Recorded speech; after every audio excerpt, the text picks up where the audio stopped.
Failure sucks. There's no sugarcoating it. What separates successful entrepreneurs from everyone else, however, isn't the fact that they avoid failure. It's the fact that they accept that failure is a possibility. If you've ever launched something that flopped, had a hard no, or perhaps wanted to quit, then this episode is for you.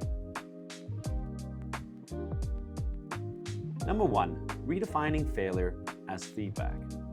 See, very often when we launch things, when we throw ourselves into any sort of venture, we are very, very sensitive to any sort of feedback, and we take it personal. And what we fail to understand is that ultimately, all the various failures that we have are nothing more than a bit of feedback that allows us to ultimately improve what we need to do. So the next time you launch into something, or the next time that you're involved into a project or any particular venture, don't take it personally. Don't think that failure is purely the end. It's just feedback. It's just something that you have to look at that ultimately will help to perfect what you're doing or help to inform the next venture that you're going to get into. And if you have that mindset, you'll understand that you're just chipping away at getting to a point where you become successful.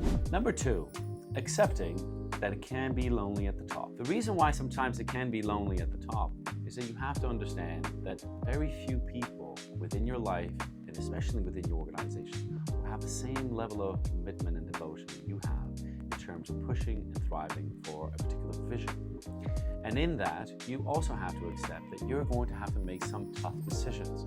And naturally in that process, you might find that some people won't understand what it is that you're doing, and some people will simply be isolated by some of the choices that you naturally need to make.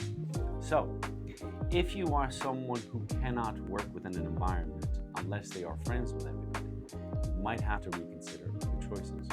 But if you are committed to what you are trying to achieve, you will find that accepting that will go a long way in terms of your personal happiness, because you've just come to terms with the fact that that's a natural part of the process. Number 3, zooming out and not in. What happens a lot of times is because you care so much about what you're doing, you become a little bit obsessed on the detail, and what you're forgetting is the bigger picture. And in the bigger picture lays the secret to your future success, because it is only by zooming out and having a clear focus on that North Star that you'll be able to have a particular map that's going to help you to get to where you need to get. If, however, you find that you're so focused on the smaller details, you'll completely miss the bigger picture. And what will happen is that you'll find that you'll get frustrated, you'll get angry, and you'll lose your purpose and you'll lose your direction. So if you're finding yourself a little bit frustrated, if you're finding bogged down, make sure to take a step back and understand, why am I doing this? What's the greater vision? And try to zoom out and not zoom in. 4, accepting that at times you might just get pissed off.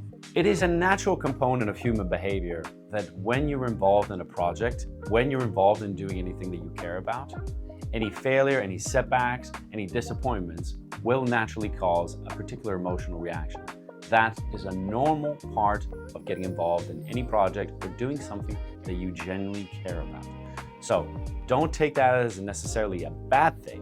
What you do about the emotion can potentially be a bad thing. If you find a way to channel that energy into a way that can ultimately help you and fuel you and propel you to tackle any issues, you'll find great success. If you let that eat away at you, or perhaps you externalize it by being mean to other people around you, then it won't help.